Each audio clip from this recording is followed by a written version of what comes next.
जय जय श्री राधे। सतगुरुदेव भगवान की जय हो। भागवत महापुराण की जय हो। जय जय श्री राधे राधे राधे। जय जय श्री राधे। बंधुओं, कथा कहाँ सुन करके पहुंच गई? कल आपने कथा सुनी थी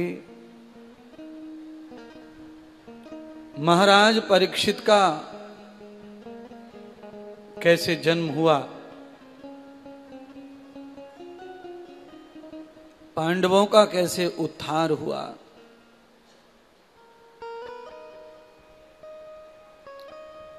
विदुर जी ने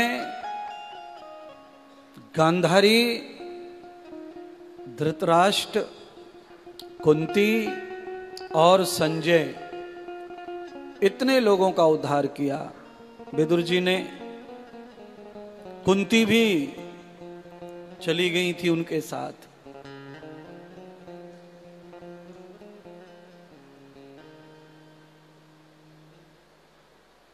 बाद में नारद जी ने संदेश दिया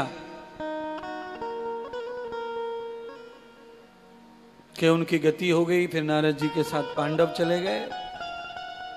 पांडवों ने परीक्षित को कलयुग का ज्ञान दिया। भगवान श्री कृष्ण ने पांचों पांडवों को कलयुग का ज्ञान दिया था और वही ज्ञान आज पांडवों ने परीक्षित को दिया। कलयुग आएगा तो कलयुग में क्या होगा कैसे समझें? तो भगवान श्री कृष्ण ने पांचों पांडवों को कहा था। पांडवों ने पूछा था, प्रभु आप कह रहे हैं कि कलयुग आने वाला है, कि अब कलयुग आएगा उससे पहले ही तुम राज्य का त्याग कर दो, जिससे तुम कलयुग के अपराधों में ना पड़ो।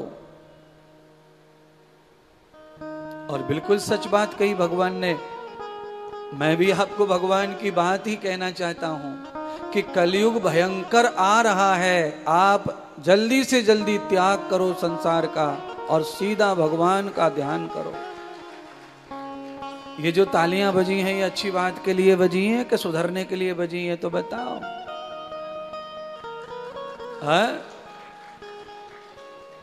हम कैसे समझें कि पांडव कहने लगे? हम समझें कैसे कि कलयुग आएगा? तो कैसे समझें कि कैसा लगेगा कलयुग में, क्या होगा? तो भगवान कृष्ण ने कहा बताने से फायदा नहीं है, इनको दिखाई देते हैं। पांचों पांडवों को भगवान ने जंगल की ओर भेज दिया और कहा जाओ, जंगल में जाओ और सीधे चले जाओ। आगे 5 रास्ते आएंगे, उन 5 रास्तों पे पांचों भाई बढ़ जाना।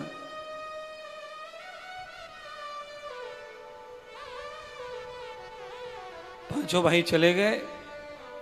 आगे कोई चौराहा आया जंगल में, वहां 5 रास्ते थे। भगवान के कहे अनुसार पांचों रास्तों पे बट गए।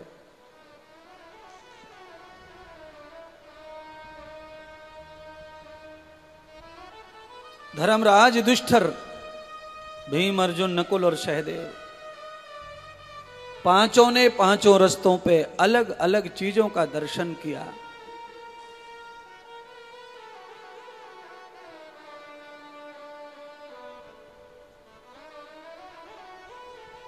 युधिष्ठिर ने देखा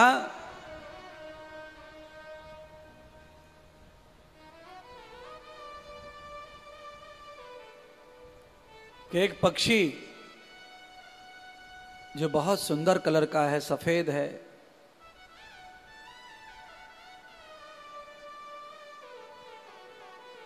बैठा हुआ है और कीड़े मकोड़े खा रहा है।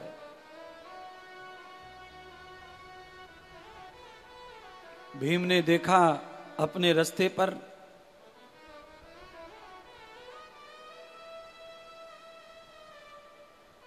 कि एक पक्षी उड़ के आ रहा है, उसकी पंखों पे वेद मंत्र लिखे हैं।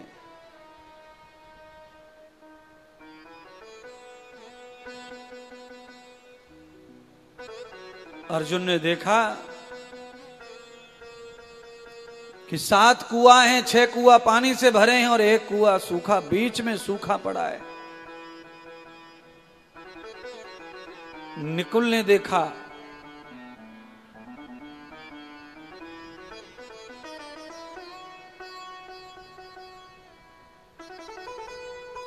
एक हाथी है जिसके 2 सूंड हैं।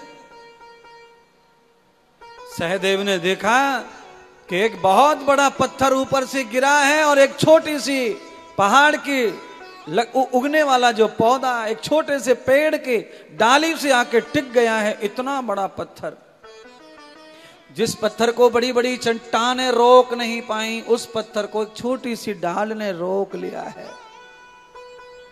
5 पांडव सूर्य अस्त हो गया, लौट कर आए भगवान श्री कृष्ण के पास। कहे अनुसार भगवान ने एक ही दिन के लिए भेजा था, सुबह जाओ शाम को लौट के आओ, मैं तुम्हें कलयुग का दर्शन कराना चाहता हूं। 5 पांडवों ने आकर के अपनी दिन भर की कहानी सुनाई भगवान को। सबसे पहले धर्मराज से पूछा, धर्मराज तुमने क्या देखा? तो कहा, परमात्मा मैंने देखा कि एक पक्षी बहुत सुंदर है, पर वो गंदी वस्तु खा रहा है। भगवान ने कहा, कलयुग में जो तुमने देखा है यही पक्षी कलयुग में इंसान बन के आएगा। राजा होगा, महाराजा होगा, देखने में सुंदर होगा, शडोल होगा,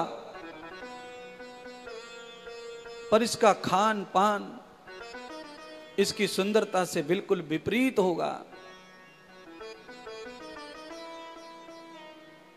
तो समझ जाना कलयुग आ गया। भीम से पूछा, भीम तुमने क्या देखा? भीम ने कहा कि मैंने परमात्मा एक पक्षी उड़ रहा था, उसकी मैंने पंखों के ऊपर वेदों के मंत्र देखे।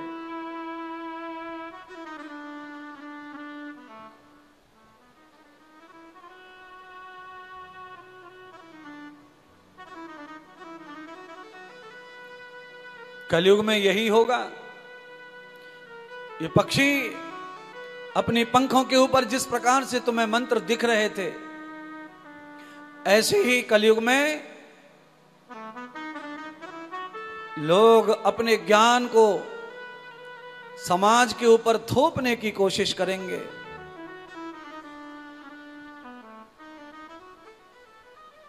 मेरा ज्ञान श्रेष्ठ है ये बताने के लिए ही वो संसार में उड़ते भागते रहेंगे जिंदगी भर दौड़ भाग, पर किसी का कल्याण नहीं कर पाएंगे ज्ञान से। समझ जाना कलयुग आ जाएगा।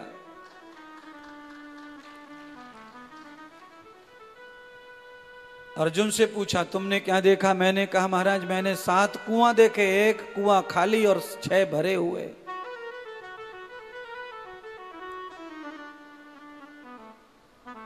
तो कहा, कलयुग जब आएगा तो ऐसा ही होगा। 7 में से 6 कुएं अगर भरे रहेंगे तो वो भरे रहेंगे, और 7वां खाली रहेगा तो वो खाली रहेगा, पर वो 7 के 7 मिलकर कभी भी उस गरीब का भोजन और चूल्हा नहीं चलाएंगे। कलयुग में कितना भी आदमी अमीर हो जाएगा, पर वो गरीबों के लिए कभी भी पिघलेगा नहीं। ये कलयुग जब आएगा तो ऐसा हो जाएगा।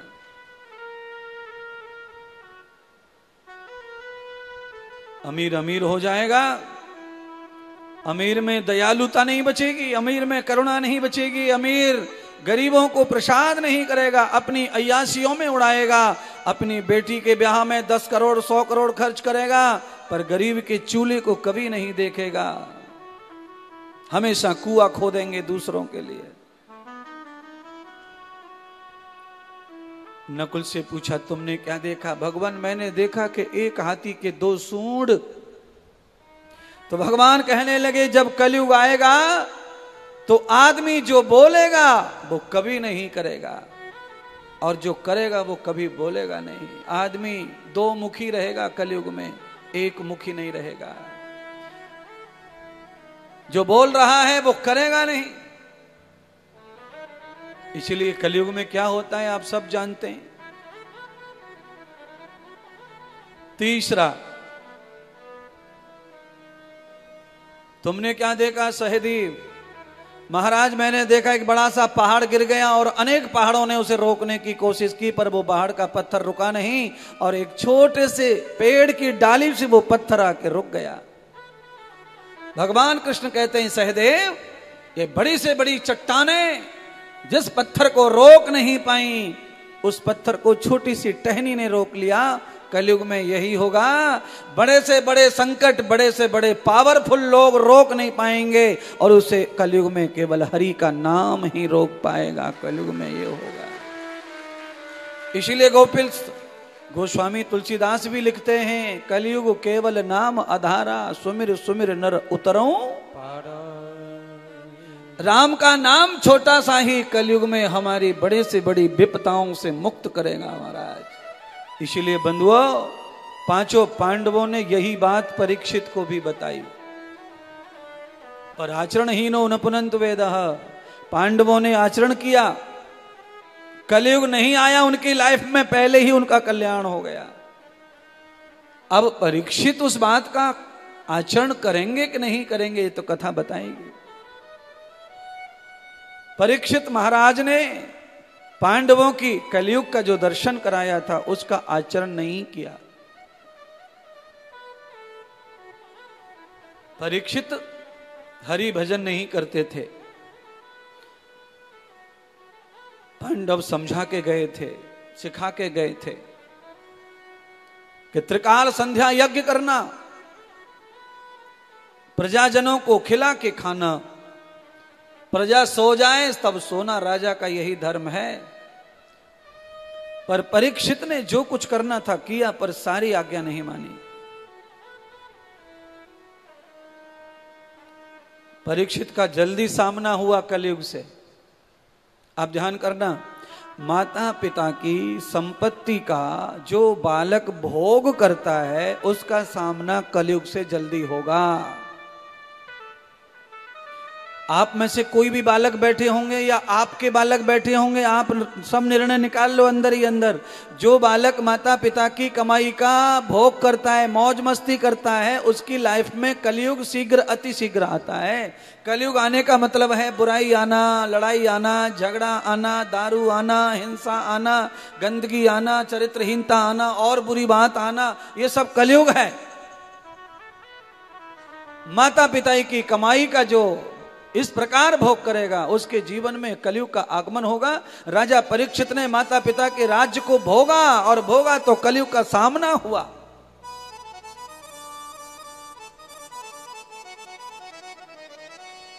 लंबे समय तक कलयुग का सामना कलयुग में रह के भी नहीं हो सकता है।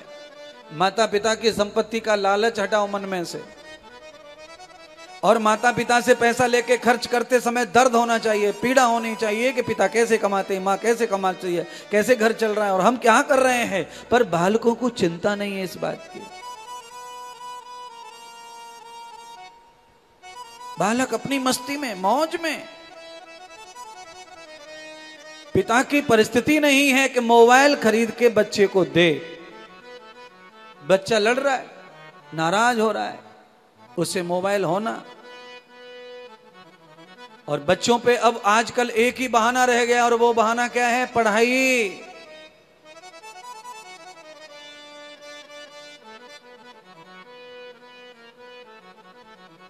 पुराने जमाने में पढ़ाई कैसे होती थी मालूम है? मेरे जमाने में, ज्यादा पुराना नहीं है, मेरी पढ़ाई का जमाना 35 साल पहले, 35 साल पहले पढ़ाई, पहले सबके पास किताब भी मौजूद नहीं थी, भाग्य नहीं था किताब खरीदने का, ताकत नहीं थी किताब खरीदने की। मोहल्ले में कोई एक आदमी भी किताब खरीदता, कोई एक विद्यार्थी, उस अकेले विद्यार्थी की किताब से आधा मोहल्ला पढ़ाई कर लेता था, आधा मोहल्ला। और उसकी पुरानी किताब एडवांस में बुकिंग हो जाती थी, भाई अगली साल हमें देना किताब, अगली साल हमें देना, आधे रेट में, आधे रेट में, आधे रेट में। वो किताब आधे रेट में 100 साल तक बिकती रहती, बिकती रहती, बिकती रहती। लोग उससे पढ़ते रहते, पढ़ते रहते, पढ़ते रहते। उससे क्या होता है? उससे ये होता है, उससे प्यार रहता है, उससे विद्या जिंदा रहती है, उससे फार्मूले जिंदा रहते हैं, उससे आपस का मेलपन जिंदा रहता है और सिस्टम जिंदा रहता है, आपस का लगाव जिंदा रहता है। अच्छा, आज किसी से किसी को लगाव क्यों नहीं है? क्योंकि किसी से किसी को किताब लेनी नहीं है, किसी को किसी से नोट लेना नहीं है, किसी से किसी को पेन लेना नहीं है, किसी से किसी को कुछ लेना नहीं है, सब कुछ भरपूर है। क्योंकि एडमिशन के बाद क्लास में आने के समय टीचर सब कुछ चेक करते हैं बच्चे का, क्या नहीं है, क्या नहीं है, क्या नहीं है, क्या नहीं है, क्या नहीं है, क्या नहीं है। और आप जानते हैं, स्कूल शिक्षा नहीं, स्कूल केवल धंधाखोरी कर रहे हैं, बिजनेस कर रहे हैं, व्यापार कर रहे हैं। ड्रेस भी स्कूल देगा, किताब भी स्कूल देगा, पेन भी स्कूल देगा, रोटी का डिब्बा भी स्कूल देगा, पानी की बोतल भी स्कूल देगा, सब कुछ स्कूल देगा और सब में से 25% लेगा।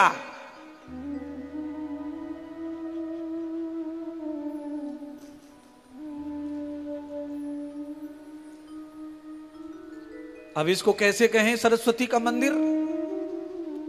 कैसे कहें शिक्षा सदन है ये? अब व्यापार है, करो, चलने दो समाज के साथ जैसा कलयुग है, क्योंकि लिखा हुआ है कलयुग में तो शिक्षा बिकने वाली है और जो खरीद लेगा वही शिक्षार्थी बनेगा।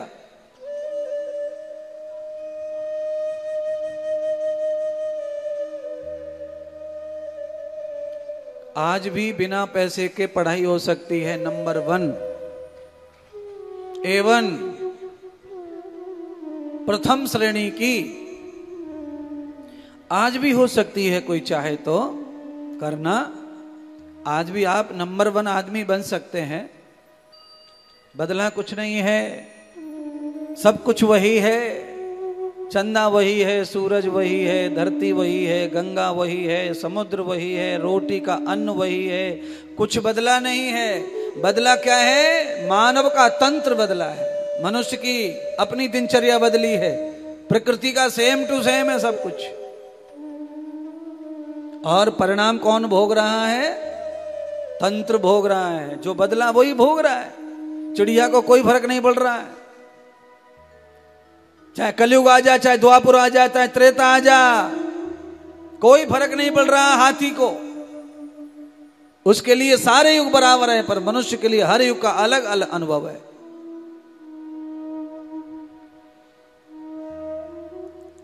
परीक्षित जी का सामना कलयुग से हुआ तो युद्ध हुआ, युद्ध में कलयुग परास्त हुआ।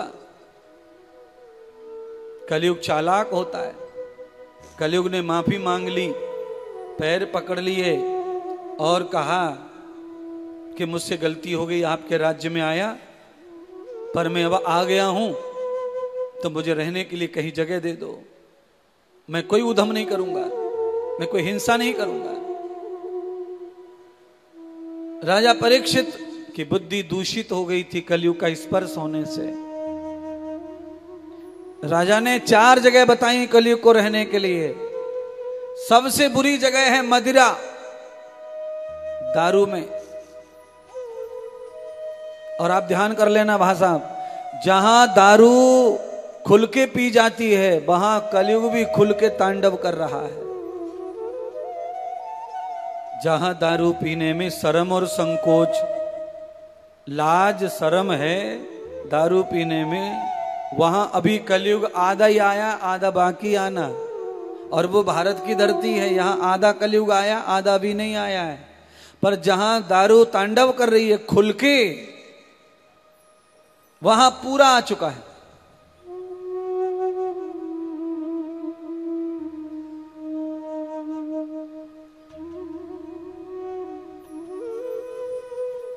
भारत में एक नाम जो महिला को दिया गया है वैश्या, ये भारत में नहीं था पहले, ये ध्यान कर लो।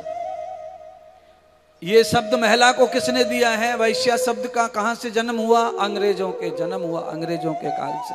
यानी बहुत लंबा नहीं है ये धर्म। भारत में इस तरह की महिलाएं नहीं है पहले से। ये खाली अंग्रेजों के शासन काल में वो लेके नहीं आए औरतों को, तो उन्होंने यहां अड्डे खोले नालायकों ने।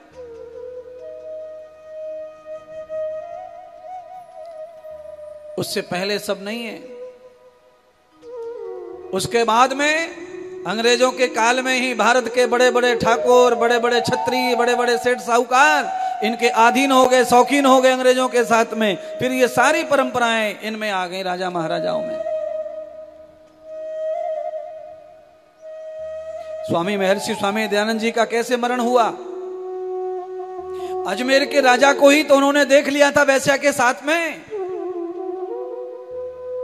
तभी राजा अजमेर के राजा को जब देखा तो स्वामी दयानंद ने कहा कि शेर पुत्र होकर कुतिया पे मरते हो। बस इसीलिए राजा ने जहर दिलवा दिया, स्वामी जी को मरवा दिया। शौक राजाओं में कहां से आ गए? वहीं से आ गए।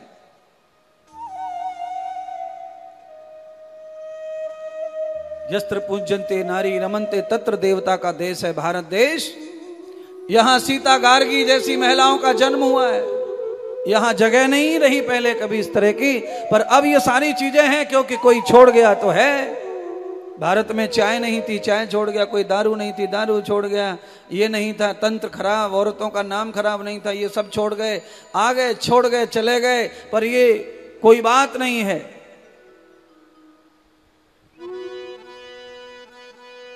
निशान तो हर चीज के रह जाते हैं। आंधी आती है, निशान छोड़ जाती है। बारिश आती है, निशान छोड़ जाती है। बहू आती है, निशान छोड़ जाती है। बेटी जाती है, निशान छोड़ जाती है। ये सारी चीजें निशान छोड़ती हैं। तो अंग्रेज भी निशान छोड़ गए, और मुगल भी निशान छोड़ गए, और यहूदी भी निशान छोड़ गए, और पारसी भी निशान छोड़ गए। इतनी संस्कृतियां तो मुझे पता है अभी अभी 3000 वर्ष की।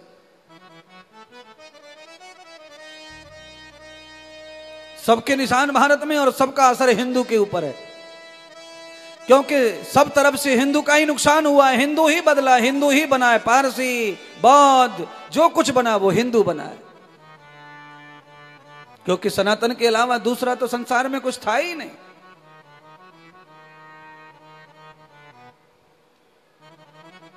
राजा परीक्षित 4 जगह बास करा दिए कलयुग का। हिंसा में, मदरा में, जुआ में, और चरित्र बेचने वाली महिला में, और स्वर्ण में 5 जगह कर दिया। अब तो कलयुग हंसे तो हंसे, हंसे तो हंसे। महाराज राजा, तुमने बड़ी भूल कर दी मुझे माफ करके, और रहने को जगह दे करके। अब मैं तुम्हें छोड़ूंगा नहीं, बदला लूंगा तुमसे। तुमने मुझे बहुत मारा पीटा है। राजा महल में पहुंचते उससे पहले ही कलयुग जाकर महल में बैठ गया।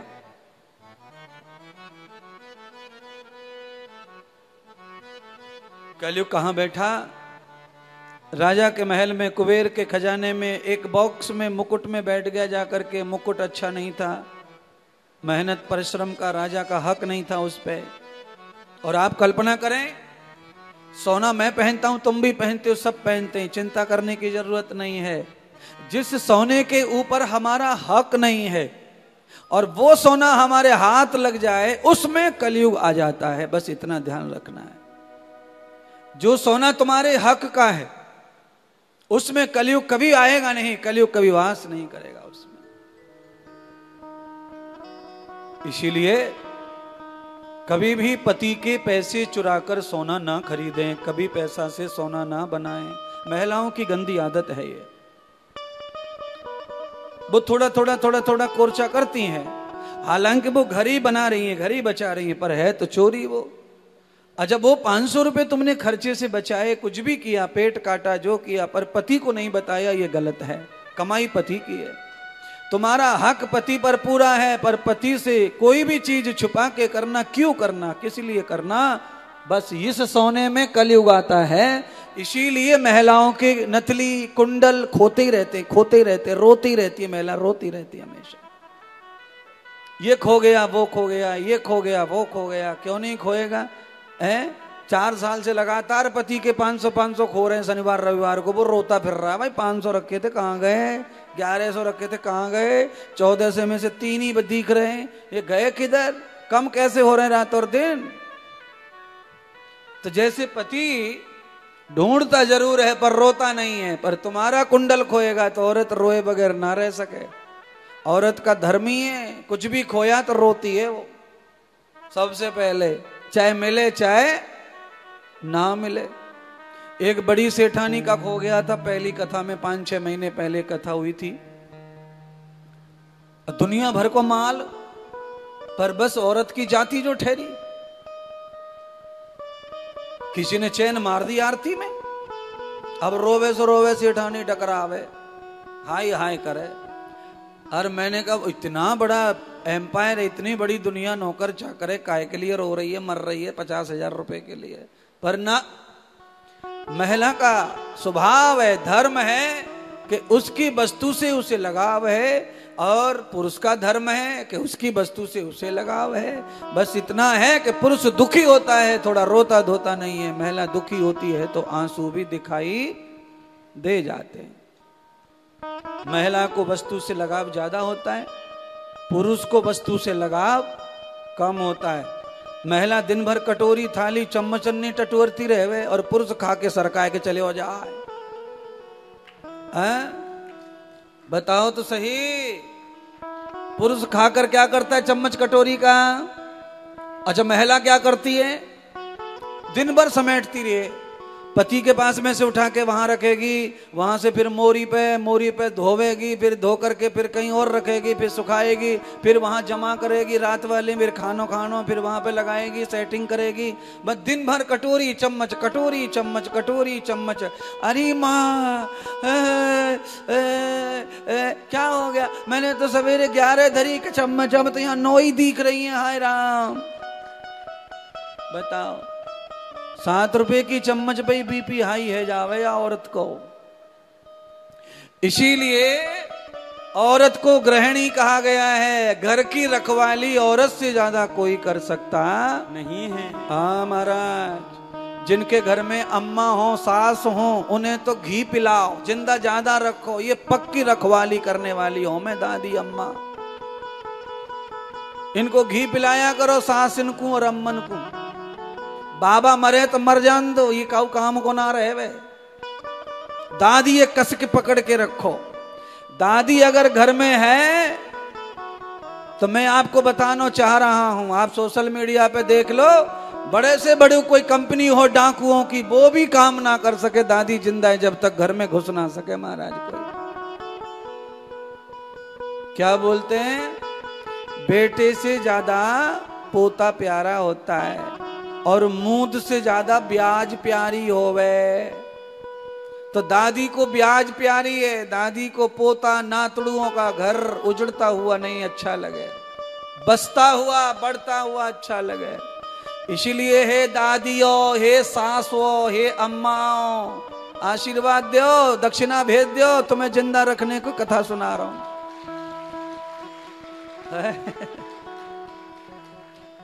घी पिलाओ, घी मालिश करो घी से दादियों की। चमड़ी, घर की रखवाली को चमड़ी लगाना ऐसा कहा था आज के दृष्टांत में, पर मरी चमड़ी लगा दी सेठ के छोरा ने, और बाप कह के गए हो कि जिंदा चमड़ी रखना दरवाजे पे। बूढ़ा बड़ा जिंदा आदमी घर रहता है तो घर की रखवाली पूरी तरह हो जावे महाराज। आदमी को देख के कुत्ता बिल्ली ना आमे घर में, डरें, चोर उचक्के ना आमे, डरें।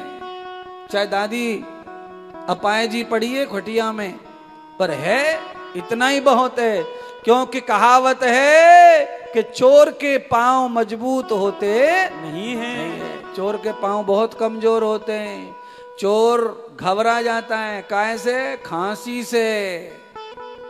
है चोर कैसे घबरावे? खांसी से। हाँ, चोर को सतावे खांसी, चोर को सतावे खांसी, और साधु को सतावे दासी। ये खतरे की घंटी है 24 घंटे। इसीलिए चोर खांसी से डरता।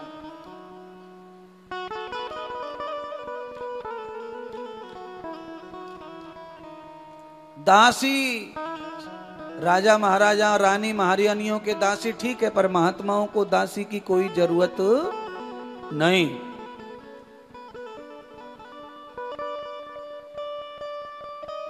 शिष्य रहो, भक्त रहो, ठीक है, दासी फांसी ना हो। बड़ी बड़ी कहावत रखी है लोगों ने, और बड़ी कहावत ऐसी परफेक्ट बैठती हैं कि बिल्कुल सच कहते लोग। ये मेरा नहीं है दासी फांसी का, ये पहले से ये मैंने सुना है कहीं। तो मुझे लगा भाई वास्तव में बहुत सही बात है ये तो है? खाली इतना कर दो चोर वहां दिखेगा तुम्हें गोकुल में वृंदावन छोड़ के।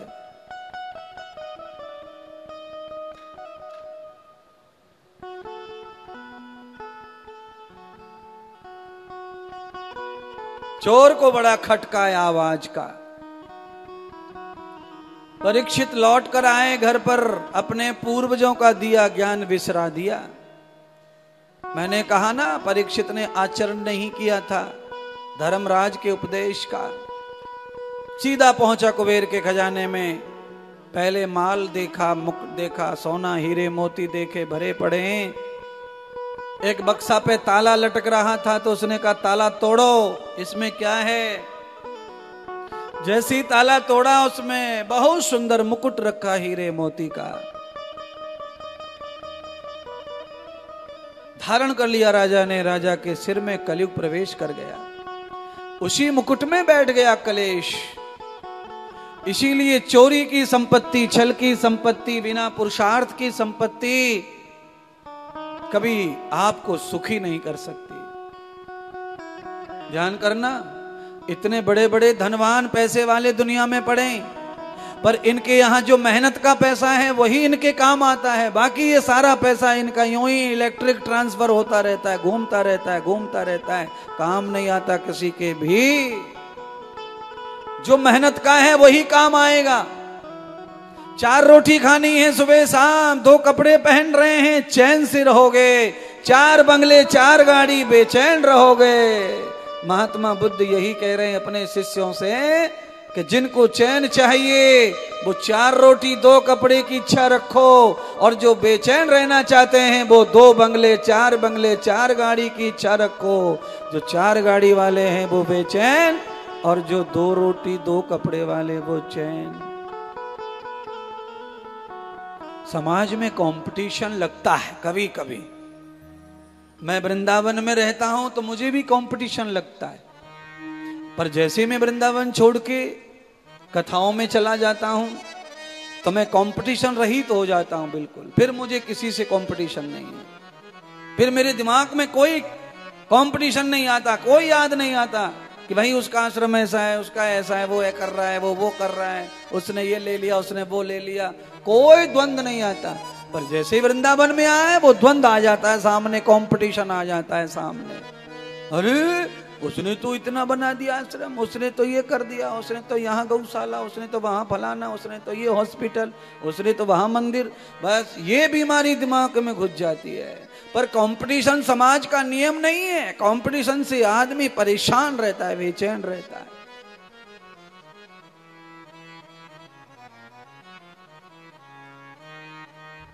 निकल जाए फ्री हो जाओ, आप फ्रेश हो जाओ। और हम तो जीवन का अनुभव बताते हैं, अपना अनुभव बता दिया हमने तो, और वही सबके जीवन में हो रहा है। पर वो तो अच्छा है कि मैं पुरुषार्थी हूं, मेहनती हूं, तो मैं कंपटीशन जीत लूंगा, मैं नहीं हारूंगा किसी से। पर आप अगर ऐसे कॉम्पिटिटर हो जाएंगे तो आप थक जाएंगे, परेशान होंगे, नुकसान में पड़ेंगे, टेंशन में पड़ेंगे, चिड़चिड़े होंगे, परेशानी आ जाएंगे।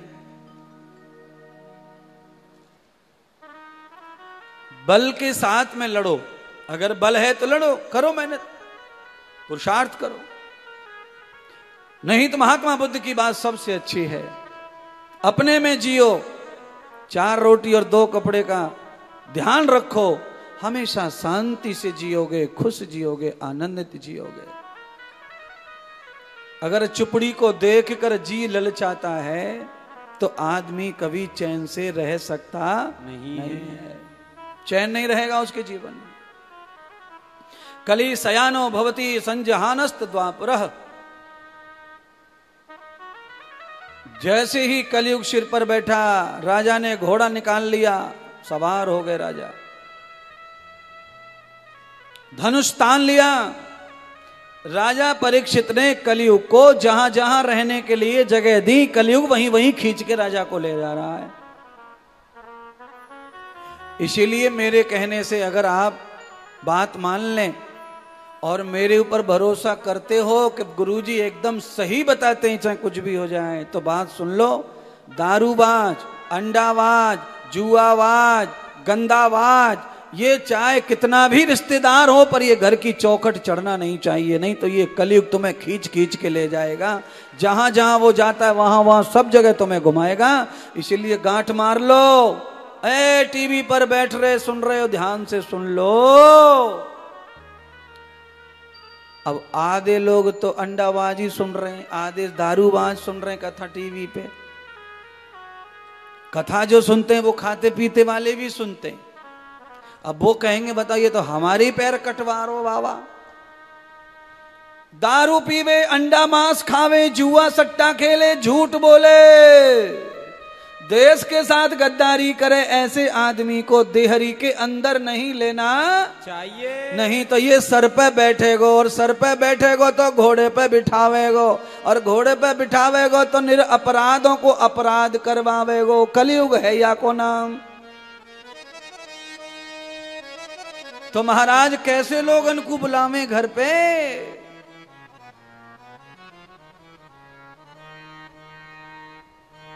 हमें बुलाओ, हमसे कोई नुकसान हो तब बताओ। हमारे जैसे लाखों करोड़ों हैं जगत में, उनको बुलाओ। उनसे कोई नुकसान हो तब बताना है। सुनो, ये जो गुटखा वाले आते हैं कि नहीं, जीजा भूपा मामा काका नाना,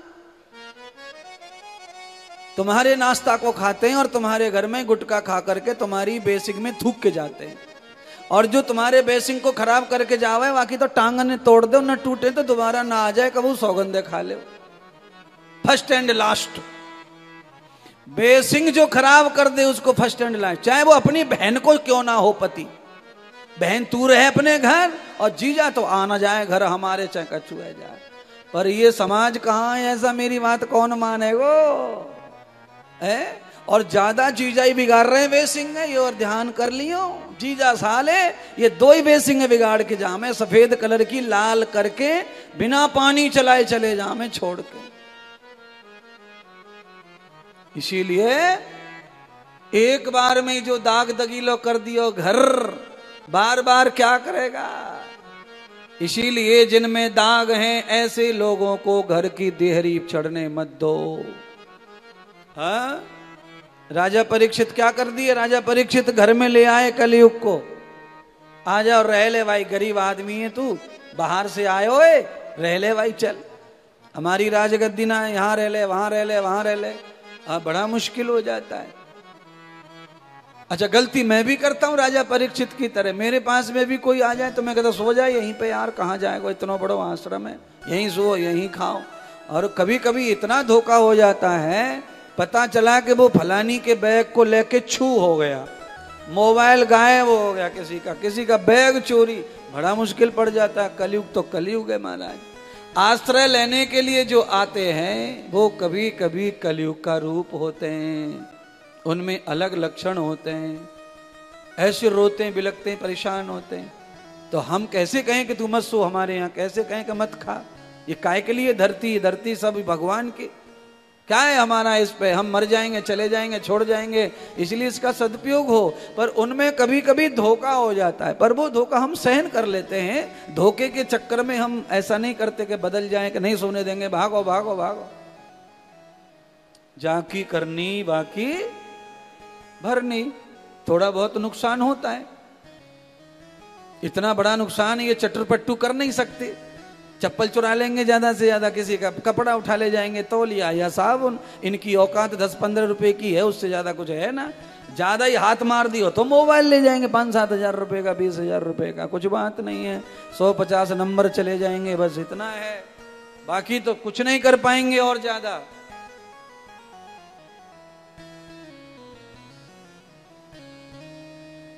और ये हिम्मत साधु ही जुटा सके महाराज, धोखे पे धोखा खा के भी सेवा करता रहे। ये काली हिम्मत साधु की ही है।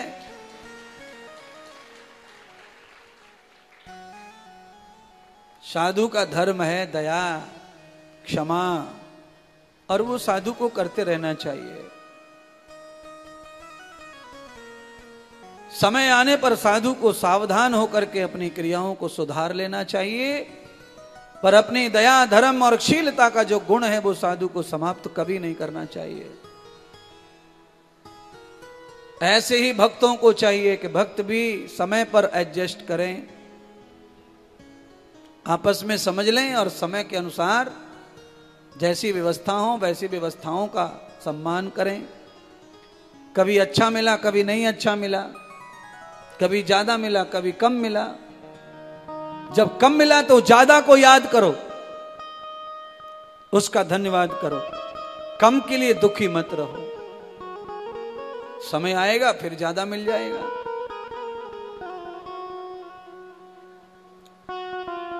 राजा दिन भर शिकार करता रहा कलयुग के चक्कर में। राजा की बुद्धि कलयुगी हो गई बंधुओं। पूरा दिन शिकार किया राजा ने, शाम हो गई, सूर्य अस्त हो गया, आज चंद्रमा उदय हो गए, रात हो गई, राजा घर लौटने के लिए भूल गए। राजा इतने कलयुग में फंस गए। यार दोस्तों के संग में खेल और कूद में जो देर रात तक लौटते नहीं हैं वो बालक अच्छे नहीं हैं, ये ध्यान रखो। अच्छा बालक घर कब आता है? अच्छा बालक घर आ जाता है सूर्य अस्त होने से पहले। आप देख लेना कभी शर्मा जी, आगरा वाले शर्मा, कभी देख लेना लावारिस जिनका कोई मालिक नहीं है, वो गाय भी दिन में चाहे कहीं भी चरने जाएगी, खेतों में, खलिहानों में, कॉलोनी, बाजारों में, पर सूर्य अस्त होने से पहले अपने सही ठिकाने पे पहुंच जाती है। चिड़िया पक्षी पूरे देश भर का भ्रमण करेंगे पर सूर्य अस्त से पहले अपने बच्चों के पास पहुंच जाते हैं। पर ये इंसान इतना बदमाश है, इसको चिंता ना रहे घर की, कब जाना है, कब पहुंचना है, बस आनंद लूट रहा है, पार्टी चल रही है। अब बच्चों का ध्यान कहां, घर का ध्यान कहां। ऐसी पार्टी में जाओ जो पार्टी तुम्हारी समय पे पूरी हो जाए, समय पे घर पहुंच जाए। और जो पार्टी रात भर चले, दिन भर चले, वो पार्टी नहीं है, तुम्हारा नाश है, वो सर्वनाश होगा तुम्हारा। बीमार पड़ोगे, नुकसान होगा।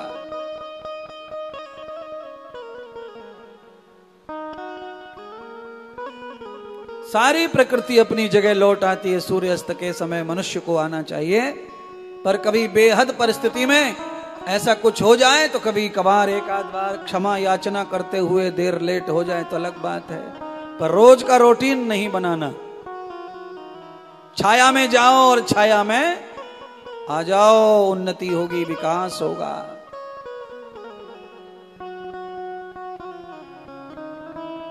राजा को प्यास लगी, राजा पानी ढूंढने लगा रात्रि में।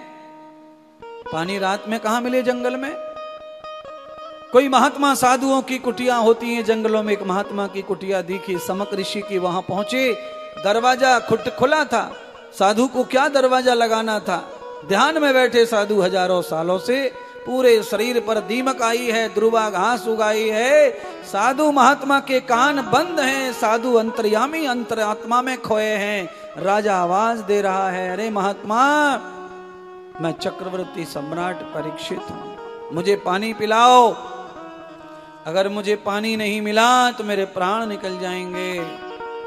साधु ने सुनाई नहीं रहा, साधु तो समाधि में था। राजा ने सोचा कि यह साधु जानबूझकर मेरी मृत्यु की ओर जा रहा है, मुझे प्यार नहीं करता और मेरे राज्य में रहकर भजन कर रहा है, ऐसे साधु को अपमान कर दो। राजा ने देखा मरा हुआ सांप पड़ा है, उठाया और समक ऋषि के गले में डालकर उनका अपमान कर दिया। जैसे ही अपमान किया, प्रलय आ गई महाराज, आकाशवाणी हो गई, मूर्ख राजा, जो सांप तुमने मरा हुआ समझ के डाला है, 7वें दिन वो सांप जीवित होकर के तुम्हें डस के तुम्हारे प्राणों को हरण कर लेगा। तुमने काल को न्योता दे दिया। हमारी हर दुविधा, हमारे हर संकट का कारण हम ही है, कोई और नहीं है। हमारे किसी भी संकट का कारण अगर हम किसी और को मानते हैं तो हम अज्ञानी, अबोध हैं। यह भी महात्मा महावीर कह रहे हैं, भगवान महावीर कह रहे हैं, जो आदमी अपने दुख, अपनी थकान, अपने विनाश का कारण किसी और को मानता है, वो आदमी अज्ञान है, अबोध है। अपने दुखों का कारण जो आदमी खुद में ढूंढता है, वो आदमी ज्ञानी है, विवेकशील है। इसलिए हमारी सबकी क्या सोच है? हमारी सबकी सोच क्या है? इनकी वजह से हो गया, इनकी वजह से हो गया, ये ना होते तो ना होता, ये ऐसा इनकी वजह से हो गया, उसने कर दिया, उसने कर दिया। जिसने जो भी कर दिया, पर इसका कारण तुम स्वयं हो। इसलिए महावीर कहते हैं कि आप अपने अंदर दोष देख लोगे तो समझ लेना तुमसे अच्छा दुनिया में कोई नहीं है। जब तक तुम अपने दोष नहीं देख पा रहे हो, तब तक तुम अच्छे नहीं हो। अपने दोषों को निहारो। अच्छा बोलो, शीशा लोग ज्यादा क्यों देखते हैं? क्योंकि वो चित्र दिखाता है। क्या दिखावे? हाँ, अगर शीशा चरित्र दिखावे तो कोई माई का लाल देखेगा शीशा? हाँ, शीशा दुनिया क्यों देखती है? क्योंकि वो चित्र दिखाता है। अगर वो शीशा चरित्र दिखाए तो शीशा तोड़ दिए जाएंगे, कोई शीशा नहीं देखेगा। बस यही तो बात है। जहां चरित्रों का, जीवन शैली का, जहां तुम्हारे किए हुए कर्मों का दर्शन होता है, वहां से अपने आप तुम हटने लगते हो, दूर होने लगते हो। हाँ? क्या कहते हैं हम? हट, देखो कैसा बोल रहे हैं हमारे लिए, देखो कैसा बोल रहे हैं हमको। अपनों से दूर हो जाते हैं। बताओ, गुरुजी को ये बात शोभा देती है? गुरुजी मोए आज ऐसे बोल गए, आज मेरे से गुरुजी ने ये बोल दिया। चरित्र का दर्शन हुआ तो तकलीफ होती है, टेंशन आता है। चित्र दिखाने में तो मजा आता है। चित्र दिखाओ, खूब दिखाओ। सब नकली देखने से कोई फायदा नहीं बंधुओं। अपने दोष दिखेंगे, महावीर कहते हैं, तो आप दुनिया के सबसे अच्छे आदमी कहलाओगे। अच्छा बोलो, जैसे आप अपने में दोष नहीं देखते, अच्छा देखते, ऐसे आप अपने आप में बुराई भी, बीमारी भी मत देखो। फिर कैंसर आ गया तो आ जान दो, काय को टेंशन ले रहे?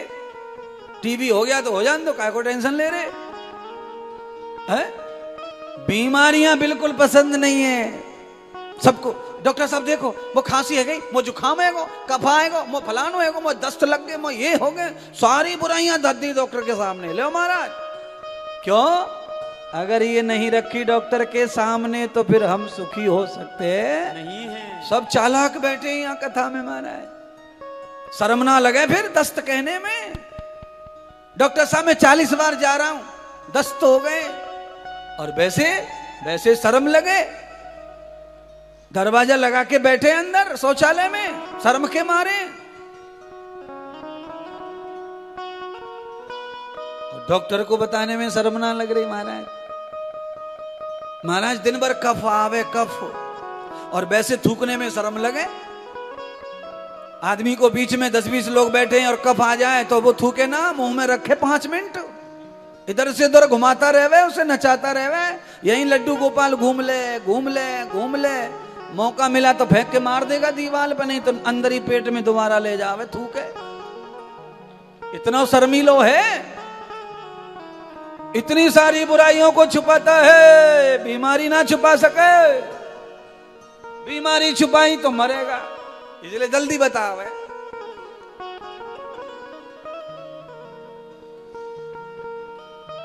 वैसे ज्ञानी लोग क्या कह रहे हैं? ज्ञानी ये कह रहे हैं कि अपना धन, अपनी बीमारी, अपनी कमजोरी किसी को नहीं बतानी चाहिए। हम क्या करते हैं? शौक में अपनी कमजोरियां अपने मित्रन को बतावे, दोस्तन को, सखी सखन को। अरे बहन, हमारी जी प्रॉब्लम, जी प्रॉब्लम, जी प्रॉब्लम, जी प्रॉब्लम। फिर वो बहन क्या करे? अगली 1.5 साल के बाद में सबने उल्टे काम करे, जो बता दिया वो सब ब्लैकमेल करती रहती है। फिर ये चलता है आपस में। इसीलिए महात्माओं की बात को मानकर जियो। बीमारी सबको मत बताओ, धन सबको मत बताओ, और अपनी कमजोरी सबको मत बताओ। बीमारी कहां बताओ? डॉक्टर को बताओ। अपनी कमजोरी कहां बताओ? भगवान को बताओ, गुरुदेव को बताओ, जहां से समाधान मिले वहां बताओ। मामा को बता के क्या फायदा? मामा तो पहले से प्रॉब्लम में बैठा है, उसकी तो बहू रुकना रही घर में बड़े छोरा की, और तुम्हारी प्रॉब्लम सुलझावे कि बनी बहू कंट्रोल करे? हैं? फूफा जी हमारे घर में ऐसे ऐसे टेंशन चल रहे हैं। फूफा कह रहे भाई मेरे घर में पहले से ही है, बड़ो छोरा दारू पीवे, छोरो सट्टो लगावे, छोटो मैं तुम्हारो सुलटाऊं कि अपनो सुलटाऊं, सारी बीमारी ऐसी है। तो जिनके छोरा दारू ना पी रहे, जिनकी छोरी ना भाग रही, ऐसे महात्मा संतन के पास में जाओ, वो तुम्हारा समाधान करेंगे, वो तुम्हारा निर्णय करेंगे, सही क्या है गलत क्या है। अब बताओ, बीमार को बीमारी बताने से क्या फायदा है जी?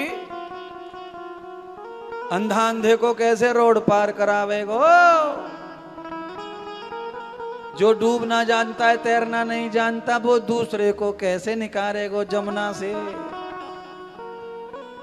हाँ बोलिए ना। दो डूबने वाले जमुना में कूद जाएं तो क्या होगा? तो इसीलिए तैरने वाले का पकड़ो जो पकड़ना है हाथ पैर, डूबने वाले का पकड़ा तो सब डूबेंगे, मरेंगे। कौन है वो? सतगुरु ऐसा जानिए, सतगुरु ऐसा जानिए, अरे जैसे दीपक की है लो, आई पड़ोसन ले गई दीपक से दीपक जोड़। सतगुरु कैसा है? दीपक की तरह। एक दिया जला लो आप दिवाली में, हमने देखा एक दिया जला में मोमबत्ती और वही से सबरी मोमबत्ती नजर आवे, और सबरी मोमबत्ती जल जावे, प्रकाश रहने लग जावे। वो एक जो मोमबत्ती है वो पीछे लगावे वहां पे दीवार पे, लास्ट में ठोके हुआ है ओटा पे, पर बिचारी मोमबत्ती खुश रहे, नाराज ना होवे। पर ये इंसान ये दूसरे की खुशी देख के ना खुश रह सके। मोमबत्ती खुश हो रही है सबको जला के, सबको हंसा के। सदगुरु ऐसा जानिए, महात्मा पुरुष ऐसे ही है। मैं महाराज दुनिया की खुशी दुनिया को बांट दे, में सबको खुश कर दें, उनके दरवाजे पे जो आ जाए वो खुश होके जाए, सारे गम ले ले दुनिया के। महात्मा संत ऐसे होते हैं। किसी के विकास किसी की उन्नति से महात्मा को कोई तकलीफ नहीं है। संसारियों को तकलीफ होती है, इसलिए कथा सुननी पड़ रही है, इसलिए सत्संग सुनना पड़ रहा है, इसलिए खर्चा करना पड़ रहा है। महाराज हमारी बुद्धि सही करो, सही करो। लो महाराज पैसा लो, खर्चा लो, कथा करवाओ। हाँ मेरी बुद्धि बचपन से काम सही कर रही है तो वो कथा ना करवानी पड़ी पंडित जी पे, और जिनकी बुद्धि सही काम नहीं कर रही उनको करवानी ही पड़ेगी, इलाज करवाना ही पड़ेगा। अच्छा बोलो, टांग काम ना करे तो क्या करें? इलाज करवाओ। माथा काम ना करे तो क्या करें?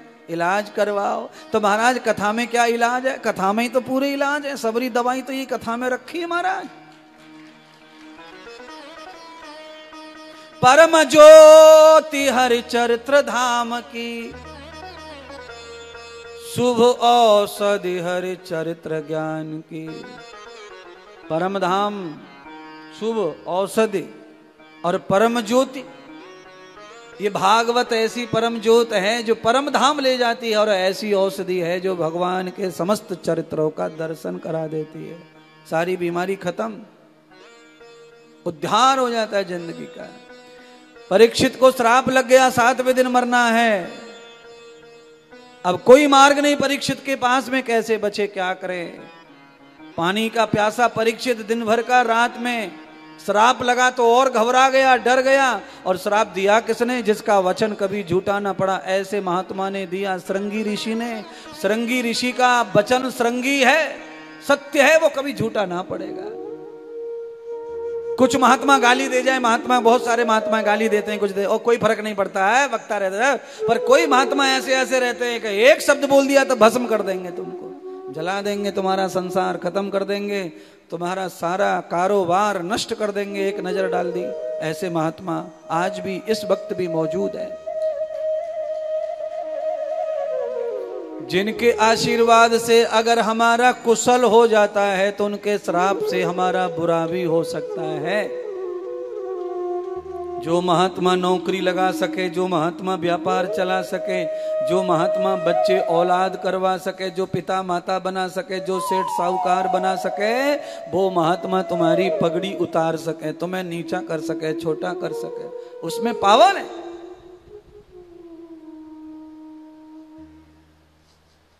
नहीं तो फिर कैसे काम चलेगा?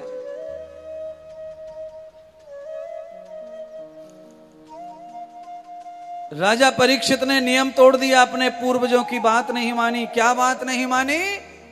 सहदेव ने क्या देखा था रास्ते पे जाके? एक बड़ा सा चट्टान गिरी है और वो चट्टान आकर चट्टानों से टकराई, पर कोई चट्टान नहीं रोक पाई। उसे आकर एक छोटे से पौधे के लकड़ी के एक शाखा ने रोक लिया।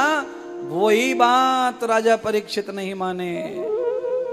कलयुग में बड़ी से बड़ी तकलीफें, बड़ी से बड़ी ताकतवर लोग नहीं जब रोक पाएंगे तो उस तकलीफ को कौन रोक पाएगा? तो भगवान कृष्ण ने सहदेव को कहा उसे भगवान का नाम रोक पाएगा। राजा परीक्षित जब मूर्छित होकर गिरे तो राजा को अचानक भगवान द्वारिका नाथ का ध्यान आया।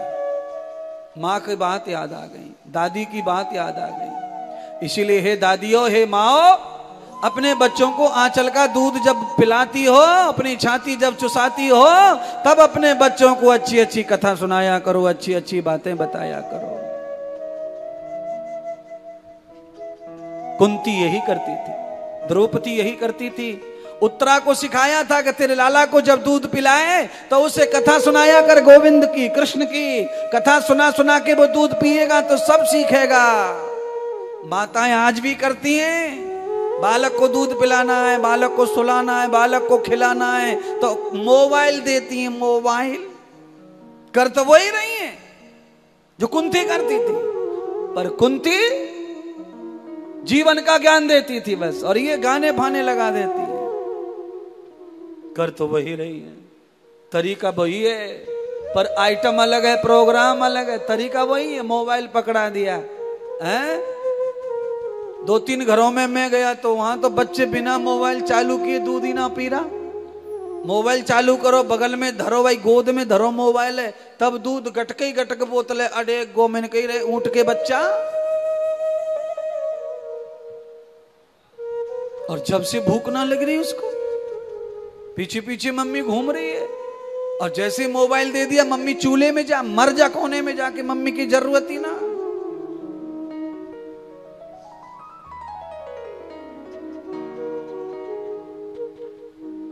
आप सब लोगों के लिए भी मेरे पास में 2 पंक्तियां हैं जो गुनगुना लो। राजा परीक्षित को मूर्छा आ गई, राजा गिरे, और जब राजा गिरे मूर्छित होकर के गैर होश हो गए, संसार का होश भूल गए, तब भगवान का होश आया। जब तक ये छोरा छोरी नाती पोते मामा भुआ जीजा जीजी इनको ध्यान है, तब तक राम को ध्यान है वे वारो।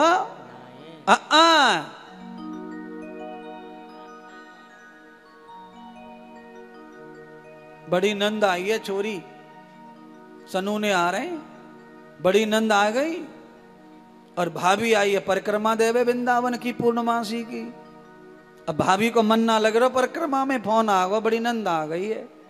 और भाभी को अच्छी तरह मालूम है कि यह नंद ऐसी फरिया भार है कि समय पे पानी ना दियो हाथ में तो सबर ऐसी तैसी कर दी। भैया ऐसा सिखा के राखे, मेरी सबरी पूर्णमासी संजा को उतार देगो, दे डंडा दे डंडा।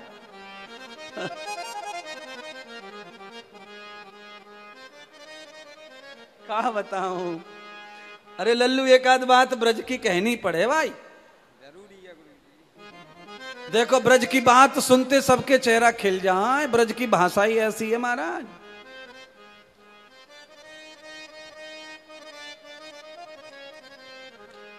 ये करने नहीं देंगे भजन संसारी लोग हैं। गाले भैया कौन सा आ रहा हो याद?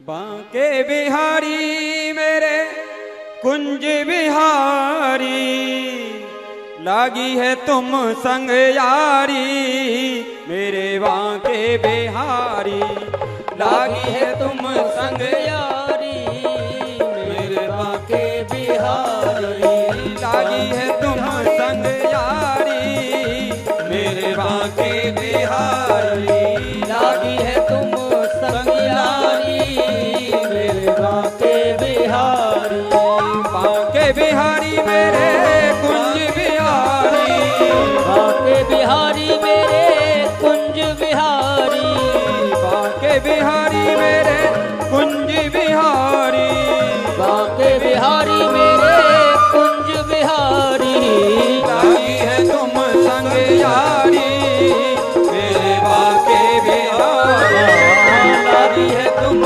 संग यारी मेरे बांके बिहारी।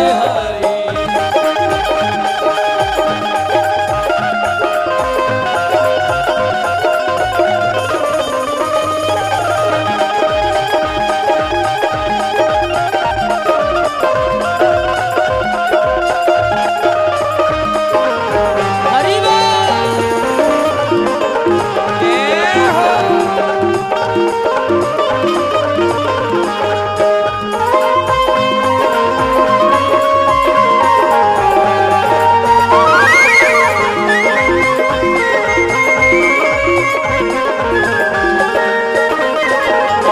कटी में पीताम्बर गले में है माला, कटी में पीताम्बर गले में है माला, मुकुट को धारण किए हैं गोपाला, मुकुट को धारण किए हैं गोपाला, गले में है माला गले में है माला, किए हैं गोपाला, किए हैं गोपाला, घुंघराली लटे कारी कारी, घुंघराली लटे कारी कारी मेरे बांके बिहारी, घुंघराली लट कारी कारी मेरे बांके बिहारी, लागी है तुम संग यारी मेरे बांके बिहारी, लागी है तुम संग यारी मेरे बांके बिहारी।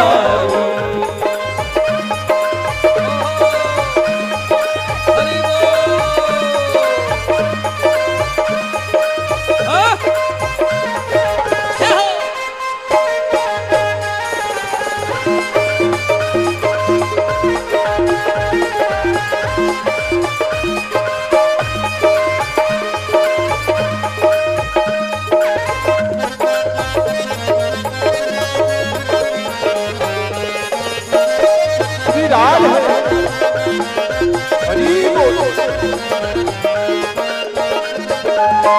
सामरी सूरत के दर्शन तुम्हारे, सावरी सूरत के दर्शन तुम्हारे, मुरली मनोहर जब से निहारे, मुरली मनोहर जब से निहारे, दर्शन तुम्हारे दर्शन तुम्हारे जब से निहारे, जब से निहारे, बन बैठे तेरे पुजारी, जय हो। बन बैठे तेरे पुजारी मेरे बांके बिहारी, लागे तेरे पुजारी मेरे बांके बिहारी, लागी है तुम संग यारी मेरे बांके बिहारी, लागी है तुम संग यारी मेरे बांके बिहारी। तालियों की सेवा करते हुए जय हो।